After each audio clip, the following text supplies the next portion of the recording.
کہ ہال کے باہر شاید ہم ہندو مسلم سکھ عیسائی تھے، ہال کے باہر شاید ہم Congress B J P P D P N C جو بھی تھے، لیکن ہال کے اندر ہم انسان بن کے آئے ہوئے ہیں، انسان بننے آئے ہیں اور انسان کی دعوت کو لے کر چلنے آئے ہیں۔ اگر تمام مذاہب یہی بات کر رہے ہیں، مذہبی کتابیں یہی بات کر رہی ہیں، ہر پڑھا لکھا اگر یہی بات کر رہا ہے، تو آخر کہاں پرابلم ہے؟ آخر پھر کیوں ایسی چیزیں سامنے آ رہی ہیں جس سے دل دکھ رہا ہے، جس سے دہشت و وحشت کا ماحول بن رہا ہے؟ آخر ہوائی اڈوں پر ہوائی جہازوں میں چلنے پر بھی، ایک ساتھ میں سیٹ میں بیٹھنے پر بھی دہشت محسوس ہو رہی ہے، نظریں پلٹی ہوئی ہیں۔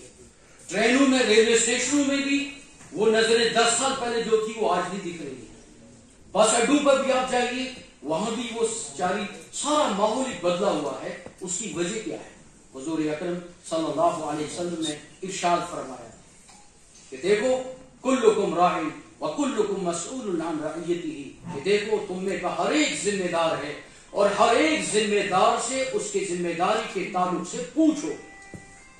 مثال کے طور پر ملک کے پریزیڈنٹ سے پوچھا جائے گا، پورا ملک تیرے انڈر تھا، تیرے قبضے میں تھا، پورے ملک کا بادشاہ بنایا تھا، بتا اے پریزیڈنٹ پورے ملک کی ایک ایک ریاست کی کتنی فکر کی تھی۔ پرائم منسٹر سے پوچھا جائے گا، تجھے میں نے پرائم منسٹر بنایا تھا، کل قیامت کے دن اللہ بھگوان ایشور لارڈ گاڈ پوچھے گا تجھے میں نے پرائم منسٹر بنایا تھا، بتا تو نے پورے ملک کی ایک ایک ریاست کی کتنی فکر کی تھی۔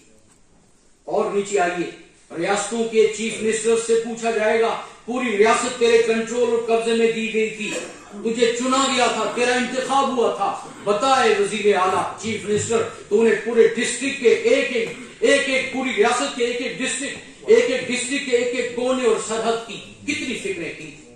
اور نیچے آئیے، ڈپٹی کمشنر سے خدا پوچھے گا، تجھے ڈپٹی کمشنر بنایا تھا، بڑا آسان تھا آج کہنا، بڑے آج خوشخبریاں جب سنتے ہیں تو بہت زیادہ پارٹیاں ہو رہی ہوتی ہیں، آج ہمارا بیٹا آئی ایس اور آج آئی پی ایس، آج کے ایس اور کے پی ایس، کل اسی آئی ایس بیٹے اور آئی پی ایس بیٹی سے، انہی کے پی ایس بچوں سے پوچھا جائے گا تمہیں ہم نے بٹھایا تھا، بھگوان کہے گا، ایشور کہے گا کہ میں نے تمہیں اس کرسی پہ بٹھایا تھا، بتاؤ پورے ڈسٹرکٹ کا تم نے کیا حال کیا؟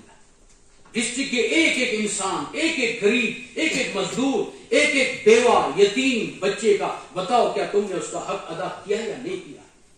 اور نیچے آئیے، تحصیلدار اور جتنے بھی ڈپارٹمنٹس ہیں ان کے ہیڈ، اور نیچے آئیے بلاک جتنے ہیں ان کے ہیڈ، اور نیچے آئیے اب تو P D C, D D C, panchayat, sarpanch, panch اور وارڈ ممبرس تک آئیے، اور نیچے کے آنے کے بعد خدا ماں باپ سے پوچھے گا، بتاؤ تمہیں میں نے پیدا کیا تھا، یہ تمہاری اولاد میرا کرشمہ تھا، میں نے 9 مہینے پیٹ کے اندر کیسے اس کو رکھا تھا، کیسے اس کی پرورش کی تھی، 9 مہینے پیٹ کے اندر کیا انتظام میں نے کیا تھا، اس کے بعد ایک انسان بنا کر میں نے اسے دنیا میں بھیجا تھا، بتاؤ اس انسان بچے اور بچی کو تم نے کیا دیا، کیا اس کی تربیت کی؟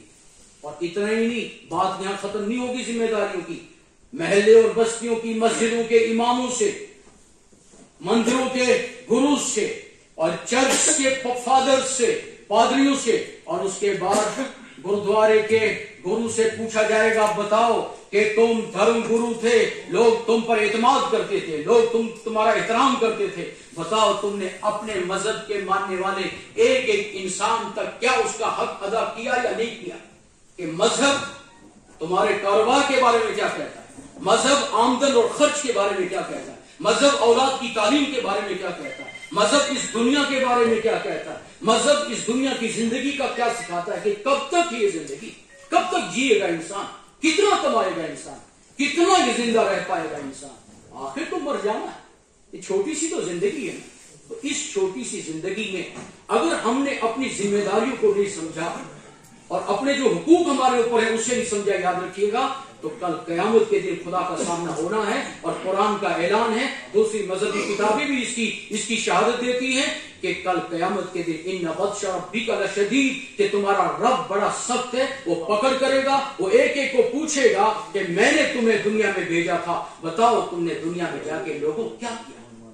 تو آج جس ماحول سے ہم گزر رہے ہیں، جن حالات سے آج ہم گزر رہے ہیں، ظلم و زیادتی کی جو انتہا ہے، ایسے ماحول میں کرپشن جہاں سر چڑھ کے بول رہی ہے، لوٹ کھسوٹ اس قدر ہے کہ میرا پیٹ، میرا گھر، میری چاردیواری، میرے بچے، میری اولاد، میرا کاروبار، باقی کسی کی فکر نہیں ہے۔ اور ایسے حالات میں کتنا دکھی ہے آج غریب، کتنا پریشان ہے آج کمزور، کتنا ستایا جا رہا ہے وہ جس کی کہیں پہنچ نہیں، وہ کتنا پریشان ہے، کتنا دکھی ہے۔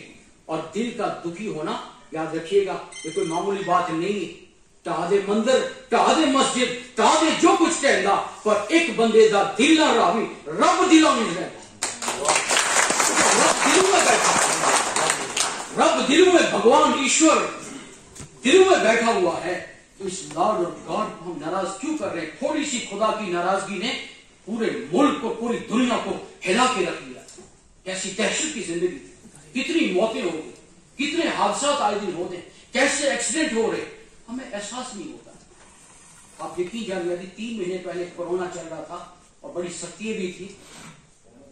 1-2-3 فیملیاں دہلی اور گڑگاؤں سے منت مانگی تھی، کوئی پرابلم تھی گھر کی، کٹرا ویشنو دیوی کا درشن کرنا۔ رات 2 بجے وجے پور میں ایک گاڑی کا ایکسیڈنٹ ہوتا ہے، پل کے اوپر سے گاڑی 80 فٹ نیچے گر جاتی ہے، 2 گاڑیاں آگے جا چکی ہیں۔ اچانک کوئی بائک والا جوان ملتا ہے، وہ ان کو واپس لاتا ہے، دکھاتا ہے، اور 3 عورتیں پیچھے بیٹھی ہوئی، بالکل بیچاری، ان کے چہرے ختم ہو چکے تھے، گھٹنے ٹوٹ چکے تھے، کمر کی ریڑھ کی ہڈی ٹوٹ چکی تھی، تھوڑا وزن بھی زیادہ تھا ان کا، اور رات 3 بجے ان کو جب ہاسپٹل لایا جاتا ہے، دوسرے دن شام تک ان کے ٹیسٹ وغیرہ ہوتے ہیں، دوائی وغیرہ، اچھا خاصا خرچہ ان کا چلا جاتا ہے۔ وہ بیچارے صبح اپنی گاڑیاں، ایک گاڑی کو ایک ہوٹل میں کمرہ لے کے ہوٹل کے باہر پارک کر رہے ہیں، ٹریفک ہماری 5000 چلان کر رہی ہے دلی نمبر کی گاڑی کو، صرف ہوٹل کے باہر کھڑی تھی صبح 7 بجے۔ دوسری گاڑی ہاسپٹل کے باہر کھڑی ہے، ان مردہ لوگوں کو لے کر، اس کو ہاسپٹل کے باہر چلان ہو رہا ہے 5000 روپے، 5,000 روپے چلان ہو رہے ہیں 2 گاڑیوں، صرف اس لیے کہ وہ دہلی نمبر کی۔ اور اس کے بعد ان بیچارے بچے ہوئے لوگ بھی مر چکے تھے، بالکل ختم ہو چکے تھے، اور خرچہ بھی بہت ہو چکا بیچاروں کو 1-1.5 دن میں۔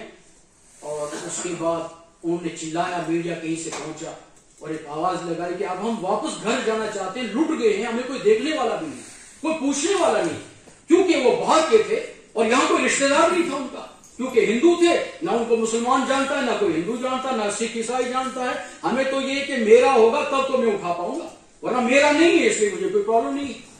ہم نے رات شام 8 بجے ٹی وی چینل پہ سنا کہ ایسے حالات ہیں اور پریشان ہیں، اور ایمبولینس 55,000 روپیہ دہلی کا مانگ رہی ہے، 55,000 روپیہ۔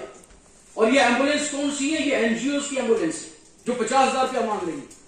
ہمیں رہا نہیں گیا، ہم فوراً ان کو کانٹیکٹ کیا، وہاں پہنچتے ہیں، یقین جانیے بہت بری حالت میں تھی وہ، ان کی ہماری جو بہنیں تھی ان کے چہرے بدل چکے، سوجی تھی بیچاروں کی، کمر ٹوٹ چکی تھی اور ٹانگیں ٹوٹی ہوئی تھی، اٹھ نہیں پاتی تھی بیچاری، اور پریشان تھی، بات نہیں نکلتی تھی، 5-5, 6-6 سال کی بچی ان کو ساتھ تھی، کھانے کے انتظامات تک نہیں تھے، مڈل کلاس کی تھی، کوئی بڑی ہائی فائی فیملی نہیں تھی، پیسے خرچ ہو چکے تھے، کچھ نہیں، 55,000 روپے ایمبولینس مانگ رہی تھی۔ یقین جانیے میرے پاس صرف 20,000 روپے تھا، میں نے ایک خالصہ والوں سے درخواست کی، آپ کوشش کیجئے، ان کی ایمبولینس آتی ہے، صرف 18,000 روپے میں ایمبولینس ان کو لے کے جاتی ہے، ان کی گاڑیوں کو پھر ایس ایس پی صاحب کو کہہ کر، الحمدللہ ایس ایس پی صاحب نے فوراً گاڑیاں ریلیز کروائی، کوئی پیسہ نہیں لیا، پیسہ واپس کروا کے ان کا گاڑیاں بھیج کر۔ یہ آج ہمارا یہ حال ہے، اس طرح ہمارے ہسپتالوں میں جو دھکے لگ رہے ہیں، آج ہمارے ہسپتالوں میں جو دھکے لگ رہے ہیں غریبوں کو، مت پوچھئے کتنا برا حال ہے۔ تو آج ہمارے ڈی آئی جی صاحب بھی، ہم چونکہ ان کو بہت پہلے سے جانتے ہیں، غائبانہ تعارف ہے، ماحول سے شروع کی تھی انہیں اپنی نوکری، ماشاءاللہ آج کا وہاں کا غریب ان کو یاد کرتا ہے، اور ہم بھی چاہ رہے تھے انہیں سنیں، تو واقعی آج جو سنا کیا، آج اللہ ان کی زندگیوں میں برکتیں دے، اللہ ان کی نسلوں، گھرانوں اور خاندانوں کو، اور ایسے آفیسر ہمارے اس ملک کو ضرورت ہے، ایسے آفیسر اس کی ہماری ریاست کو ضرورت ہے، ہمارے غریب عوام کو ضرورت ہے۔ اور آج اتفاقاً ہمارے شہر کے، ہمارے ادھمپور کی شان، اور ہمارے پہلے آئی ایس آفیسر ادھمپور کے، اور پہلی ہماری بیٹی کیس ٹاپر آج یہ بیٹھی ہے، آج یہ ادھمپور شہر آپ سے کہہ رہا ہے کہ آپ جہاں بھی رہیے انصاف کیجیے، آپ فائل کو دیکھیے, آپ نام مت پڑھیے, اور آپ غریبوں کو آگے آنے دیجیے جس کو کوئی آگے نہیں آنے دیتا ہے. بیواؤں کو دھکے لگ رہے ہیں, یتیم بچوں کو ٹھوکریں لگ رہی ہیں. آج دیکھیے اسی حال میں اس آج لاک ڈاؤن کے اس ایریے میں ہم نے 1.25 لاکھ فیملیز تک راشن پہنچایا, اور کس بری حالت میں ہو رہا ہے. پورے انڈیا میں ہمارے پیام انسانیت کی ٹیم نے, یقین جانیے کتنے ہمارے ڈپٹی کمشنرز ہیں, پولیس آفیسرز ہیں, وہ ساتھ چلے, 18 گھنٹے کام کیا ہے. پولیس, جموں پولیس نے بھی ہمارا بہت ساتھ دیا ہے. ایسے پورے ملک کی پولیس نے, ایڈمنسٹریشن نے بہت ساتھ دیا ہے. آج ہم ادھمپور والے آج بہت خوش قسمت ہیں کہ پوری ایڈمنسٹریشن آج یہاں موجود ہے, سول سوسائٹی ہماری یہاں موجود ہے. ہم سب کی ذمہ داری یہ ہے, سب سے پہلے ہم اپنی اولاد پر قابو و کنٹرول کریں. ہماری کاش آج نوجوان طبقہ کا یہاں ہونا چاہیے. جو نوجوان ہمارا فیوچر ہے, جو کل ہے ہمارے شہر کا, اس نوجوان کو آج کچھ پتہ ہی نہیں. آج کا نوجوان بکھرے بال, چوڑیاں اور یہ سب کچھ, اور گلے میں نہ جانے کیا پہن کے, اور اس کی رف ڈرائیونگ, آوارہ گردی اور ڈیک بجا کے زمین جو اسے پناہ مانگتی ہے, دھرتی بھی تھک چکی ہے اسے, اور نہ اس کو اپنے ماں باپ کا خیال ہے, نہ اس کے چھوٹے کا خیال ہے, نہ اس کے بڑوں کا خیال ہے. کیسی زندگی گزار رہے ہیں, کون سی تعلیم ہم چاہ رہے ہیں, کس کمپٹیشن کی طرف جا رہے ہیں. اسے کمپٹیشن کہتے ہیں, اسے تعلیم کہتے ہیں. یہ تعلیمی نقص ہیں, تعلیمی کمزوری ہیں, یہ ایجوکیشن سسٹم کی کمزوری ہے, یہ نظام تعلیم کی, نصاب تعلیم کی کمزوری ہے کہ آج ایک IAS, IPS, ایک ڈاکٹر, ایک انجینئر, ایک پڑھا لکھا ہو کر بھی وہ اپنی قوم کی, اپنے علاقے کی, اپنی کنسٹیٹوئنسی کی, اپنی حدود کی ذمہ داری کو نہیں سمجھ رہا. اس کے اندر کون سی چیز جو رکاوٹ بن رہی, کون سی چیزیں جو اس کو روک رہی.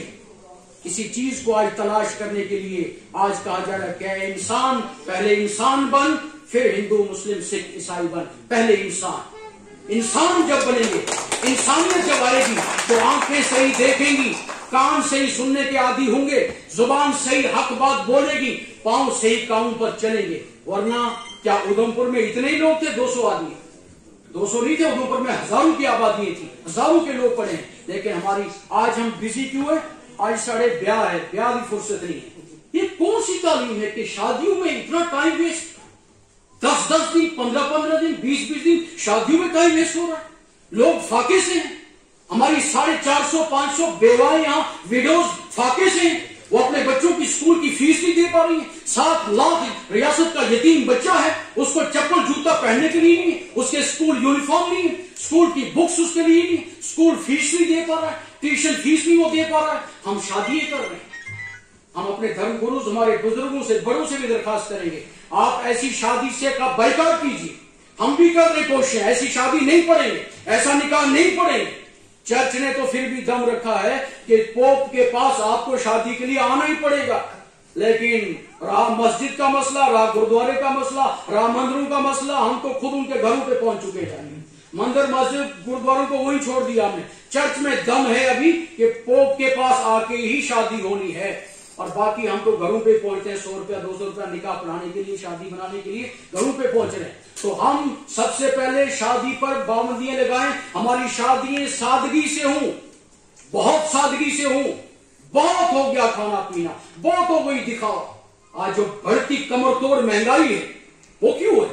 کہ ہم لوٹ رہے ہیں, بھائی بھائی کو بھی لوٹ رہا ہے, اور اس لیے لوٹ رہا ہے کہ مجھے بڑا مکان, بڑی کوٹھی, بڑی گاڑی اور بہت کچھ کرنے, پھر آخر میں ایک بڑی شادی اور بڑی دعوت دینی ہے جس میں ناچ گانا بھی ہو, ڈھول باجا بھی ہو, اور خوب ورائٹیز ہوں, اور سب کو بلانا ہے, اور ان کو خاص کر بلانا ہے جن کو ایک فرصت بھی نہیں ہے, 1 منٹ آنے کی فرصت نہیں ہے.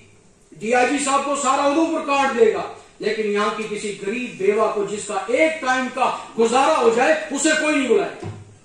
بڑوں کو سب بلاتے ہیں لیکن چھوٹوں کو کوئی نہیں بلائے گا. آج امیر سے امیر تر ہو رہا ہے, اور غریب سے غریب تر ہو رہا ہے.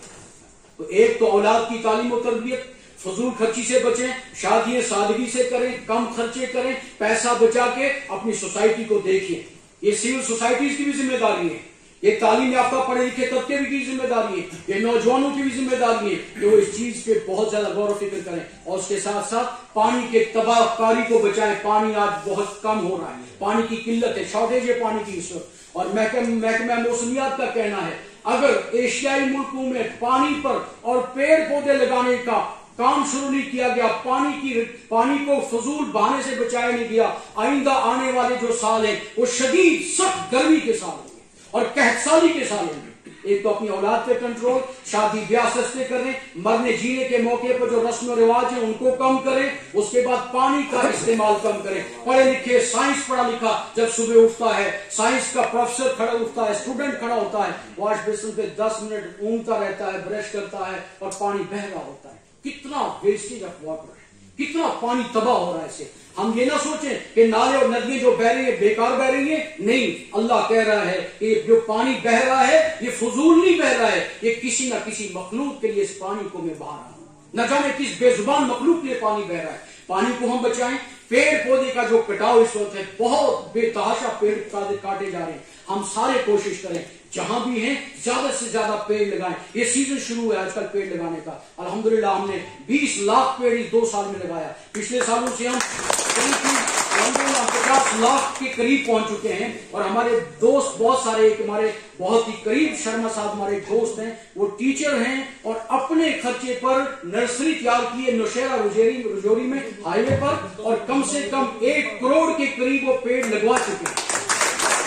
اور ہم مل کے کام کرتے ہیں پیڑ پودے کا، ہم جہاں بھی جاتے ہیں، مندروں، مسجدوں، گردواروں، اسکول، کالجوں میں پیڑ لے کے جاتے ہیں، پیڑ لگوانے۔ تو پیڑ لگوائیں، پانی بچائیں، اور اس کے بعد آپسی لڑائی جھگڑے ختم کریں، مقدمے بازی، پڑوسیوں کے ساتھ اچھا سلوک۔ کوئی بھی پڑوسی ہو وہ ہمارا بھائی ہے، کسی کا بچہ ہے ہمارا بچہ ہے۔ آج ہماری بیٹی ترقی کر رہی ہے، ہم سب کو خوش ہونا چاہیے۔ کل کسی اور کا بیٹا ترقی کرے گا، ہم سب کو خوش ہونا چاہیے، خوشی ہونی چاہیے۔ کسی کا کاروبار اچھا ہو جائے، کسی کی تجارت اچھی ہو جائے، کسی کے کھیت سے اچھی فصل نکل رہی ہے، پھل فروٹ اچھا نکل رہا ہے، ہمیں خوشی ہونا چاہیے۔ تو آج جو یہ بھید بھاؤ ہیں، اونچ نیچ ہیں، یہ سارے مذاہب نے ختم کر دیے تھے، لہذا یہ بھید بھاؤ ختم ہو، اونچ نیچ ختم ہو، رشوت ختم ہو، ظلم و زیادتی ختم ہو، اس کو ہم آپس میں ایک کرنے کی کوشش کریں۔